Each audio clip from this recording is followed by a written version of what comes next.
آج کی میری ساری تقریر بھول جانا، مجھے کوئی فکر نہیں، مجھے کوئی پریشانی نہیں ہے، مگر میں ہاتھ جوڑ کے عرض کر رہا ہوں میرا یہ ایک جملہ کبھی بھی نہ بھولنا، میرا یہ ایک جملہ کبھی بھی نہ بھولنا۔ قبلہ اگر یہ جملہ میرا ہوتا تو شاید ہی میں آپ لوگوں کے آگے ہاتھ نہ جوڑتا، کیونکہ یہ امانت ہے حضرت بابا خادم حسین رضوی کی۔ اللہ،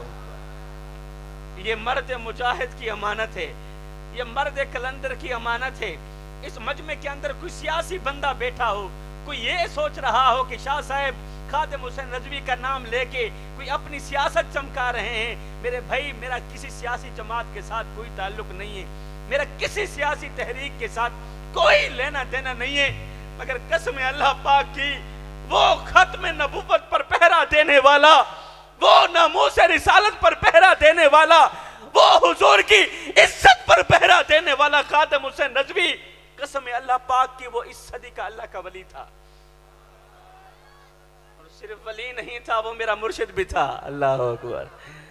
میں قبلہ کسی پر احسان کر کے نہیں جا رہا، میں تو اپنے مرشد کریم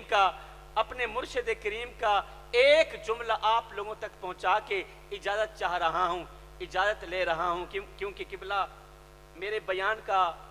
پچھلا گھنٹہ تھا جو گزر گیا ہے، یہ تو میرے بھائی فیاض صاحب کی محبت ہے، آپ کی انتظامیہ کی، آپ کی بھائیوں کی، آپ کی فیملی کی، تو جنہوں نے ناچیز کو بلایا اور یہاں بٹھا دیا، ان کو خوش کرنے کے لیے میں نے چند منٹ کی حاضری پیش کرنی ہے، ورنہ یہ میرا وقت نہیں ہے، میرا وقت پیچھے گزر گیا ہے، میں نے آگے سفر بھی کرنا ہے۔ میری قوم کے نوجوانوں، وہ مرد مجاہد، وہ مرد قلندر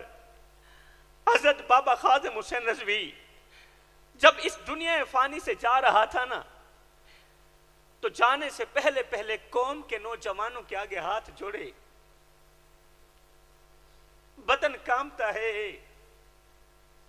ہاتھ کامتے ہیں، قوم کے نوجوانوں کے آگے ہاتھ جوڑے، اپنی چٹی داڑھی پکڑی اور رو کر فرمایا، او میری قوم کے نوجوانوں، خادم حسین رضوی جا رہا ہے، لوٹ کر نہیں آئے گا، مگر جانے سے پہلے یہ ایک جملہ آپ لوگوں تک پہنچا کے اپنے جینے کا حق ادا کر کے جانا چاہتا ہے، یہ ایک جملہ آپ لوگوں تک پہنچا کے اپنی زندگی کا حق ادا کر کے جانا چاہتا ہے، اور وہ جملہ یہ ہے، وہ جملہ یہ ہے، او میری قوم کے نوجوانوں، او میرے بچوں، خدا را جب بھی مرنا مصطفیٰ سے وفا کر کے مرنا۔ اللہ اکبر۔ جب بھی مرنا حضور کی آل سے وفا کر کے مرنا، جب بھی مرنا عشق مصطفیٰ کی غلامی کا بٹا اپنے گلے میں ڈال کر مرنا، خدا را بے وفائی کا پٹا اپنے گلے میں ڈال کر مت مرنا۔ میری قوم کے نوجوانوں، ایک سید زادہ آپ لوگوں سے خیرات مانگ رہا ہے، بے وفائی کا پٹا اپنے گلے میں ڈال کر مت مرنا۔ اگر بے وفائی کا پٹا اپنے گلے میں ڈال کر مر گئے تو یاد رکھنا قیامت کے دن بہت بڑی شرمندگی کا سامنا کرنا پڑے گا، قیامت کے دن بہت بڑی ضلالت کا سامنا کرنا پڑے گا۔ کسی کے پاس سونے کا قلم ہو، سونے کی تختی ہو، تو سونے کے قلم سے سونے کی تختی پر سید کا یہ ایک جملہ نوٹ کر لے، قبلہ آج سے 100 سال بعد ہم میں سے یہاں کوئی بھی نہیں بیٹھا ہوگا، ماشاءاللہ سمجھدار لوگ میرے سامنے بیٹھے ہیں، پڑھے لکھے لوگ میرے سامنے بیٹھے ہیں،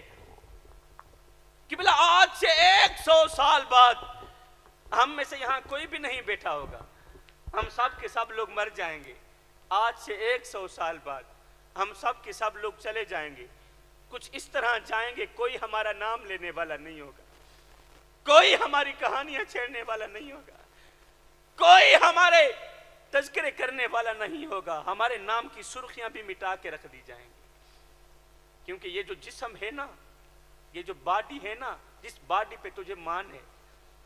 یہ جو طاقت ہے نا، جس طاقت پہ تو اتراتا ہے، یہ باڈی، یہ جسم، یہ مٹی کی امانت ہے، اور یہ مٹی میں جا کر ہی دم لے گا۔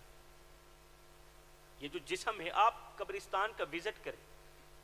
قبرستان کے اندر پڑے ہوئے جو مردے ہیں وہ بھی آج سے 100 سال پہلے زندہ ہی تھے، وہ بھی ہماری طرح کھاتے تھے، وہ بھی ہماری طرح پیتے تھے، مگر چلے گئے۔ اگر وہ چلے گئے ہیں اگر وہ چلے گئے ہیں تو رہنا ہم نے بھی نہیں، کیونکہ یہ جو باڈی ہے، یہ جو جسم ہے، یہ مٹی کی امانت ہے، اور یہ قبرستان میں جا کر ہی دم لے گا۔ کسی سرائکی شاعر نے کیا خوب کہا تھا نہ جسم تیڈا نہ جان تیڈی اے ترکا رب رحمان دہے۔ اللہ، کسی سرائکی شاعر نے کیا خوب کہا تھا نہ جسم تیڈا نہ جان تیڈی اے ترکا رب رحمان دہے، ان حکم بغیر تو بے بس ہیں اے فیصلہ پر قرآن دہے، اور میرے جسم تے میری مرضی ہے، میرے جسم تے میری مرضی ہے، اے وہم گمان انسان دہے، اور تیری روح شاکر مالک دی تیرا ڈھانچہ قبرستان دہے۔ تو قبلہ جب یہ ڈھانچہ ہے ہی قبر کی امانت، مٹی کی امانت ہے، تو یہ ڈھانچہ قبر میں جا کر ہی دم لے گا۔ تو میری قوم کے نوجوانوں، جب ہمیں پتہ ہے کہ ہم نے یہاں نہیں رہنا، جب ہمیں پتہ ہے کہ ہم نے مر جانا ہے، ہم نے مٹ جانا ہے، ہم نے یہاں نہیں رہنا، تو پھر میں کس چیز کی، پھر تکبر کس چیز کا، پھر انا، یہ چغلی، یہ غیبت، یہ عداوت، یہ دشمنی، یہ نفرت کس چیز کی؟ میری قوم کے نوجوانوں، میرا آپ لوگوں سے ایک گلہ ہے، شکوہ ہے۔ میرے اس مجمع کے اندر کتنے نوجوان بیٹھے ہیں جو اتنی نفرت انڈیا والوں کے ساتھ نہیں کرتے، اتنی نفرت اسرائیل سے نہیں کرتے جتنی نفرت اپنے سگے بھائی سے کرتے ہیں۔ یہ کڑوے جملے ہیں، آپ لوگوں کی سمجھ میں نہیں آئے۔ ایک ہی گھر کے اندر دو بھائی رہتے ہیں، دونوں کے آپس میں اختلاف چل رہے ہیں، دونوں ایک دوسرے کی شکل دیکھنا گوارا نہیں کرتے، دونوں ایک دوسرے کے ساتھ بولنا گوارا نہیں کرتے، دونوں کو بچپنا بھول گیا، بچپن کی یاری بھول گئی، بچپن کی دوستی بھول گئی، ماں کی گود بھول گئی، ماں کا دودھ بھول گیا۔ اے میری قوم کے نوجوان، تجھے یاد ہوگا جب بوڑھا باپ مر رہا تھا تو مرنے سے پہلے بوڑھے باپ نے تجھے بلایا، بیٹے میرے پاس آؤ نا ذرا۔ باپ نے ہاتھ جوڑ کر کہا، او میرے بیٹے، خدارا میری اس چٹی داڑھی کا حیا کرنا، میری عزت والی پگڑی کا حیا کرنا، خیال رکھنا۔ یہ کہتا ہوا باپ چلا گیا۔ باپ نے کہا تھا میرے چھوٹے بچوں کا خیال رکھنا، تو بڑا ہے، میرے چھوٹے بچوں پر، ان کے سروں پر شفقت بھرا ہاتھ رکھنا۔ یہ کہتے ہوئے باپ تو چلا گیا تھا۔ تیسرے دن کے ختم پر، کلخانی کے ختم پر، جناب علی،